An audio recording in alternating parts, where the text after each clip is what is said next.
গ্রহ প্রতিকারে কে আগে, রত্ন না কর্ম? আর যারা শরণাগত তাদেরও কি কোনো প্রতিকার লাগতে পারে? যদি লাগে, কোন প্রতিকার? এ নিয়ে আলোচনা আমি অরূপলবী আপনাদের সঙ্গে। অবশ্যই সঙ্গে থাকবেন। যারা সাবস্ক্রাইব করেনি বন্ধুরা, সাবস্ক্রাইব করে সঙ্গে থাকবেন। আমরা এই চলতি সময়ে এমন একটা সময়ে চলছি, তাতে ঘরে বাইরে একটা পরিস্থিতি এমন হয়ে গেছে যে এই রত্ন না পড়লে যেন আমাদের ভাগ্য খুলবে না, এটা একটা প্রচারিত হয়ে গেছে আমাদের সমাজের কানায় কানায়। আমি রত্নের বিরোধী নই, আমি নিজে একজন জ্যোতিষী, সেই হিসাবে আপনাদের শেয়ার করছি। কিন্তু আমার উদ্দেশ্য এই গোটা সমাজে, পৃথিবীতে সব বালিচিনিতে মেশা। যেখানেই যাবেন সেখানেই বালিচিনিতে মেশা। আমরাকে বালি ফেলে চিনিটা সংগ্রহ করতে হবে। তার সেক্ষেত্রে শাস্ত্রেই বা কেন তা নয়। যদি আপনার হাতে রবি রেখা না থাকে, সানলাইন না থাকে, রবি নিচস্থ হয়, সঙ্গে সঙ্গে অনেকেই জ্যোতিষী বলেন আপনি আগে চুনি ধারণ করুন, যেন মনে হয় ওই আগের জন্মে চুনিটা ধারণ করেননি বলেই এই জন্মে আপনার সানলাইনটা হয়নি। আর যাদের রবি রেখা ভালো হয়েছে, সানলাইন ভালো আছে, রবিস্থান ভালো, তারা আগের জন্মে মনে হয় চুনিটা ধারণ করেছিলেন। আচ্ছা, কোনটা ঠিক? চুনি না ধারণ করার জন্য সানলাইন ভালো হচ্ছে, হয় না বা হলো না? না, যে সূর্য বা রবি রেখা বা রবিস্থানে ভালো হতে গেলে তার অনুকূলে যিনি যশ প্রতিষ্ঠা সাফল্য দেবেন, সম্মানের আসনে আমরা বসতে পারি, তার ইঙ্গিত দেবেন, যার কৃপায় যে স্থান থেকে বোঝা যায়, তাহলে সেই স্থানে তার অনুকূলে কর্ম না করার জন্য কোনটা ঠিক? কিন্তু এমন বাজারে একটা প্রচারিত আছে যে আগে চুনি পড়ুন, একদম রবি রেখা নেই, আপনার রবি নিচস্থ। কি কর্ম করলে রবিটা ভালো হবে? যে কর্ম আপনি জন্ম জন্মান্তরে করেননি তা শুরু করুন, এ কথা বলেন না কেউ প্রায়। শুধু চুনি যদি না পারেন তাহলে তার অভাবে রবিষ্ঠা ধারণ করুন, বেল্ল মূল ধারণ করুন, কবচ ধারণ করুন, ভাই কিছু ধারণ করুন। কিন্তু যে কর্ম করলে রবিটা ভালো হতে পারে তা যেন আমাদের বেশিরভাগ জ্যোতিষের মুখ দিয়ে বেরাতে চায় না। আসলে কি হয় জানেন, ওই যারা আমরা বেশিরভাগ জ্যোতিষী করি তারা ক্যালকুলেশনের থেকেও বেশি মাথায় করে যে কিছু না কিছু একটা যেন নেয়, কিছু একটা যেন ধারণ করে, আমার নাহলে আমার চলবে কী করে। গায়ে ফসকা হলেও এটাই সত্য কথা, তিনি ব্যতিক্রম হবেন, এই থেকে বেরিয়ে থাকবেন। যিনি এটা বুঝবেন পৃথিবীতে নাম যশ অর্থ কিচ্ছু না, একমাত্র তিনিই সত্য, তিনিই সব, এই জ্ঞান যার থাকবে তিনি এর বাইরে বেড়াতে পারেন। এবং হেন যদি কেউ জ্যোতিষী করেন তিনি খুব বেশি দিন জ্যোতিষী করতে পারবেন না, কেন আধ্যাত্মিকতায় তিনি ক্রমশ ডুবে গিয়ে এর থেকে বিচ্যুত হবেন।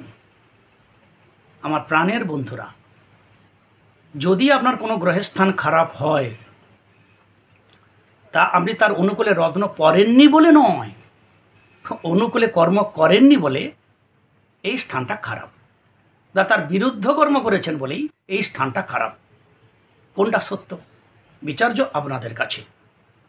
সুতরাং গ্রহ প্রতিকারে যদি রত্ন এবং কর্মের আমরা স্থান দেই আগে কে, তারা ডেফিনেটলি সর্বযুগে সর্বকালে কর্ম আগে।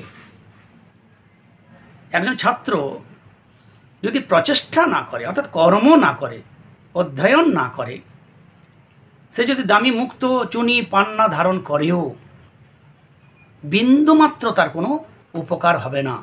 কিন্তু সে যদি চুনি পান্না মুক্ত ধারণ না করেও অধ্যয়ন করে, পরিশ্রম করে, খাটে, ডেফিনেটলি তার সাফল্যকেও আটকাতে পারবে না। এই কর্মের উপরে আমাদের জোর দিতে হবে। একজন রাজমিস্ত্রি ইট গাঁথছেন, একজন কৃষক ভাই জমিতে হাল করছেন, তাহলে তিনি ওই ক্রিয়ায় সাফল্য লাভের জন্য রত্ন ধারণ করবেন না আগে কর্ম করবেন? যে কোনো সাফল্যের পিছনে আমাদের কর্ম, কর্ম আর কর্ম। তাহলে রত্ন কি? হ্যাঁ, আপনার যদি তারপরে মনে হয় যে আমি তো খুবই কর্ম করছি, তবু মনে হলো যে না, এর অনুকূলে একটা রত্ন পড়তে পারি, আপনার যদি মন চাই, স্বয়ং নারায়ণ যদি নীলকান্তমণি ধারণ করতে পারেন তো আমরা কেন করতে পারি না? কিন্তু শুধু রত্ন ধারণ করলেই গ্রহ ভালো হয়ে যাবে, সানলাইন হয়ে যাবে, সাফল্য হয়ে যাবে, তার ব্যাকগ্রাউন্ডে যে কর্ম আমার করা হয়নি এই জন্মে, পূর্ব জন্মে, তা যদি আমরা কর্ম দিয়ে না কর্ম সংশোধন করি, তাহলে আমরা কী করে গ্রহ শান্তি হবে বা কী করে আমরা এগিয়ে যেতে পারবো, সাফল্য পাব? তাহলে একটি মূল বিষয়। কিন্তু এই কর্মের বিষয়ে কেউ জোর দেন না। কেন? আপনি যদি ঈশ্বরের উপাসনা করেন, সৎকর্ম করেন, প্রচেষ্টা করেন, তাহলে তো আর রত্ন কেউ ধারণই করবে না। তাহলে ওই ব্যাপারটাকে অন্ধকারে রাখা হয়েছে। আর যারা শরণাগত, প্রভু হম ভি শরণাগত হ্যায়, কৃপা করো তো জানে, যদি তাঁর শরণ নেই, এই নবগ্রহ কে? গ্রহরূপী জনার্দন, এক নারায়ণ, সব নবগ্রহ, সব কিছু। আমি যদি সেই প্রভুর শরণ নেই, তাহলে আমার কি প্রতিকার আবশ্যক? স্মরণই আবশ্যক। তাকে স্মরণ মনন করা, তার সবসময় তাকে স্মরণে থাকা, বিস্মরণ যেন না হয়, এই প্রতিকার তার দরকার, এই রত্ন তার দরকার। সকালে একবার ধূপটুপ দিয়ে ঠাকুর ঠাকুর ঠাকুর করে সারাদিন আর পাত্তা নেই, অপকর্ম দুষ্কর্ম করছি, গ্রহ ভালো হবে না? তার কৃপা হবে। ভক্ত হলে ভক্তের মতো হতে হবে। সুতরাং যদি আপনি শরণাগত হন, হে নারায়ণ, তুমি আমার গ্রহ, তুমি আমার গ্রহের রত্ন, তুমি আমার গ্রহের প্রতিকার, এইভাবে যদি নিত্য নিমিত্ত সবসময় তার স্মরণ নিয়ে আমরা কর্ম করি, যারাই করতে পারবো, তাদের কোনো আর রত্নের মতো কোনো কিছুর আবশ্যকতা নেই। হ্যাঁ, তাদের জপের আবশ্যকতা আছে। করমালায়, জপমালায় জপ, হাততালে দিই তার গুণগান, নাম সংকীর্তন, নাম শ্রবণ, ভক্তিমূলক কথা শ্রবণ, ভক্তি গ্রন্থ পাঠ, নিরন্তর উপাসনা, এক হাতে তাকে ধরে এক হাতে সংসারের কর্ম ধরে যদি যারা হাঁটবেন শরণাগত হয়ে, ডেফিনেটলি তার রত্ন তুচ্ছ হবে তার কাছে, এতে কোনো সন্দেহ নেই। তাদেরই আমাদের রত্ন দরকার হবে। যারা আমরা সবে মিলিয়ে আছি, আমরা ঝোলে ঝালে অম্বলে, তাদেরই আমাদের কাটবে শেষে জীবনটা ছেঁড়া কাঁথার কম্বলে। না একটু স্মরণ নিলাম, গরম কড়াই জলে ছিটার মতো, একটু রত্ন পরে নিলাম, ব্যাস, একটু দুষ্কর্মও করলাম, একটু অপকর্মও করলাম, একটু সেবাও করলাম, মানুষকে দানও করলাম, একটু চুরিও করলাম। হ্যাঁ, আমাদের যে কোন প্রতিকারটা ঠিক হবে, কিভাবে যে তিনি কৃপা করবেন, তা তিনিই খুঁজে পাবেন না। সুতরাং আমার প্রাণের বন্ধুরা, গ্রহ প্রতিকারে, গ্রহ নিচস্থ হওয়া, গ্রহ খারাপ হওয়া, গ্রহের তিলছোপ দাগ হওয়া, আপনি ওই গ্রহের রত্ন পড়েননি বলে নয়, ওই গ্রহের অনুকূলে কর্ম করেননি। ওই গ্রহ বিরুদ্ধ হবে যে কর্ম, সেই কর্মই আপনি এ জন্ম বা পূর্ব জন্মে করে এসেছেন, এটা সত্য কথা, অপ্রিয় হলেও। আর যেন চুনি, আপনার রবি রেখা নেই, আগে চুনি পড়ুন। যেন মনে হচ্ছে আগের জন্মে আপনি চুনিটা পড়েননি বলে রবি রেখা হয়নি, চুনিটা পড়ুন, করে রবি রেখা হয়ে যাবে। হেন যদি কেউ বলে, তাহলে বুঝতে হবে রত্ন পড়ানোই হচ্ছে তার একমাত্র উদ্দেশ্য। হেন জ্যোতিষীর থেকে সাবধানে থাকবেন। মনে রাখবেন, বেশি শিক্ষিত মানুষ বেশি টুপি পরায়। এই যদি অল্প বিদ্যাও হয়, যদি সৎ মানুষ হয় না, সৎ মানুষ আপনার অনেক কাজে লাগবে। কেননা মানুষকে ঠকানোর জন্য অনেক বেশি বুদ্ধি অ্যাপ্লাই করতে হয়। আর সৎসৎ হলে এত সবের বুদ্ধির প্রয়োজন হয় না। আমি যদি কারো ভালো চাই না, ভালো করার ইচ্ছা থাকে, ডেফিনেটলি আমি ভালো করতে পারবো। আর আমি যদি অনেক জ্ঞানী হয়েও, বিচার করার ক্ষমতা রেখেও যদি আমি মনে করি যে আমি একটু অর্থমান হব, ওর কাছ থেকে আমি কিছু লাভ করব, তাহলে ওই বুদ্ধির মধ্যেও তার অসৎ বুদ্ধি আসবেই। যেন তেন প্রকারে ভাই অন্তত একটা মূল হলেও পড়ো, 50টা টাকা দাও, এই হলেও তার বুদ্ধি আসবে। ইতিমধ্যে আমার অনেকেই বিরোধিতা শুরু করে দিয়েছেন। তবে আমার আমি খুব ইচ্ছা ঈশ্বরকে বলেছি যে 2025 সাল পর্যন্ত আমি এই ইউটিউব চ্যানেলে আমি থাকবো।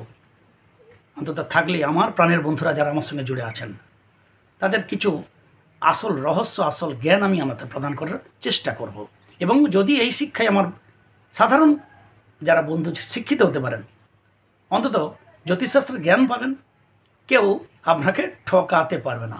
এখন তো অনেক জ্যোতিষী যারা মাঙ্গলিকের সূত্রই জানে না, বিয়ে হচ্ছে না বললেই বলবে মাঙ্গলিক দোষ খণ্ডন করুন। এত এত এত এত আনুন।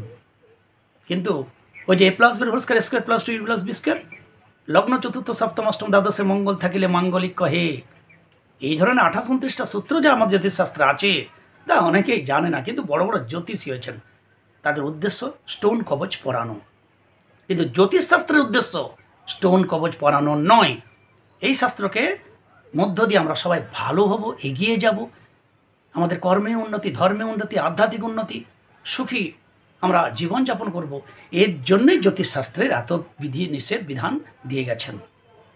এমন কোনো পৃথিবীর মানুষ নেই যিনি জ্যোতিষশাস্ত্র মেনে চলেননি, এমনকি নির্বাচন কমিশন দেখুন ভোটগুলোকে কীভাবে ডেট ফেলেছে, তাতে দেখেছে কোনো ছুটির ডেট আছে কিনা, কোনো ধর্মের কোনো কিছু এর মধ্যে পড়ে গেছে কিনা, তার মানে সেই ক্যালেন্ডার তাকে দেখতে হয়েছে। তো ক্যালেন্ডার কীভাবে তৈরি হয়েছে, কার মাধ্যমে তৈরি হয়েছে? ভাই সেই জ্যোতিষশাস্ত্র না। তাহলে জ্যোতিষশাস্ত্র না মেনে আমরা কেউ চলি না, চলবো না, সেটা মেনে চলবো। কিন্তু তার মানে যে স্টোন কবচ পড়তে হবে কে বলেছে? জ্যোতিষশাস্ত্রের জ্ঞান আমাদের প্রয়োজন আছে। কর্ম করলে জ্যোতিষের গ্রহগুলো যেগুলো বলা হচ্ছে সব ভালো হবে, এটা সত্য, আপনাকে জানতে হবে। তারপরে যদি পকেট মানি মানে আপনার পারমিট করে তো স্টোন পড়বেন। এই হচ্ছে আমার আজকে আমাদের শেয়ার করা, যে জ্যোতিষ পরীক্ষারে রত্ন আগে না, কর্ম আগে। আর যারা শরণাগত তাদেরকে কোনো প্রতিকারের প্রয়োজন আছে? ছোট্ট অভিজ্ঞতা আপনাদের শেয়ার করলাম, ভুল ত্রুটি মার্জনীয়। সবাই ভালো থাকুন। জয় গুরু, জয় গুরু।